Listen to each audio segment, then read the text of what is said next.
Bu yıl 6-8 Ekim olaylarını hatırlatmak için, halkımızın zihninde kalması için, onların unutmaması için şehit Yasin Börü ve arkadaşlarının dağıtamadığı eti siz dağıtın diye bir kampanya başlatıyoruz. Ki bu Türkiye genelinde, Urfa'mızda da bunu yapıyoruz. Allah nasip ederse bunu bayramın 2. günü kampanyamızı başlatacağız. Bununla Yasin Börü ve arkadaşlarının unutulmadığını, onların davalarının ve misyonlarının yürütüldüğünü halkımıza anlatmaya çalışacağız inşallah. 6-8 Ekim olaylarında bir vahşet yaşandı. Bu vahşetle birlikte taze fidanlarımız katledildi. Çok vahşi bir şekilde şehit edildi. Bunu tekrar birazdan ondan da bahsedeceğiz inşallah. Bayramın 2. günü kurban eti dağıtmayı düşünüyoruz. Kampanyamızın adı da Yasin Börü ve arkadaşlarının yetiştiremediği kurban etini siz yetiştirin olarak böyle bir isimlendirdi kampanyamızı. Bu kampanyamızdaki asıl amaç da yine fakir ve muhtaçlara hem et yetiştirmek, kurban eti yetiştirmek, hem onlarla içli dışlı olmak ve şehitlerimizin anısını yaşatmak. Onların bıraktığı yerden devam ettirmek. Bunun için de Şanlıurfa halkımızın desteğini bekliyoruz. Urfa'daki STK'ların desteklerini bekliyoruz. Hem dağıtım konusunda bizimle birlikte olurlarsa memnun oluruz, hem de bunun yanında kurban bağışında bulunurlarsa onların da kurbanlarını bizzat kendi elleriyle ve birlikte dağıtmayı düşünüyoruz eğer destek olurlarsa. İnşallah bunu bayramın 2. günü katılmak isteyenler için de bir irtibat telefonu da verelim gerekirse. Bize kampanyamıza 0505 140 98 80 nolu telefondan bize ulaşabilirler. Katkılarını sağlayabilirler.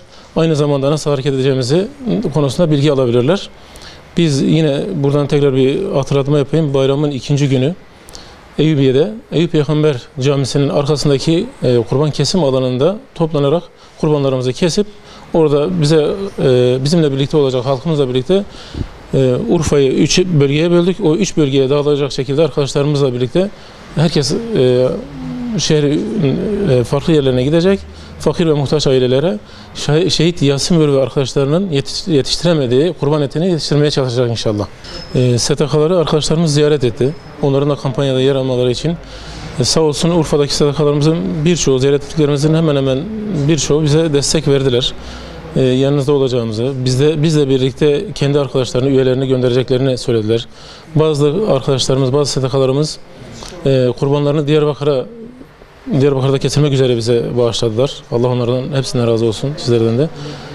Var şeyin desteği var. Özellikle STK'ların desteği ve halkımızın da desteği var. Hatta il dışından da bize destek veren kardeşlerimiz var.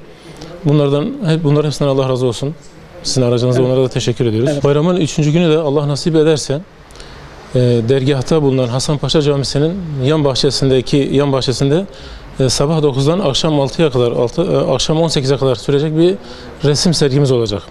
6-8 Ekim olaylarını resmeden, o vahşeti, yani fütursuzca halka saldırıları resmeden bir resim sergimiz olacak. Bütün halka, Diyarbakır halkına ya da bölgedeki diğer taraflara yapılmış olan saldırıların resimleri olacak. O vahşet tekrar halkın gündemine gelecek inşallah. Tekrar onu bizlerin unutmadığını, halkımızın unutmaması için bu resim sergisini düzenleyeceğiz. Halkımız 6-8 Ekim olaylarını hatırlıyorsanız HDP'nin eş başkanı Selahattin Demirtaş'ın çağrısıyla oldu. Kobani bahane edilerek halkı sokağa döktüler. Serhıldan ismiyle bunu bir de sanki çok güzel bir şeymiş gibi daha sonra birileri Selahattin Demirtaş bunu provokatörler yaptı dedi. Provokatörlerse, ki bunu tekrar gündeme getirmekte fayda var.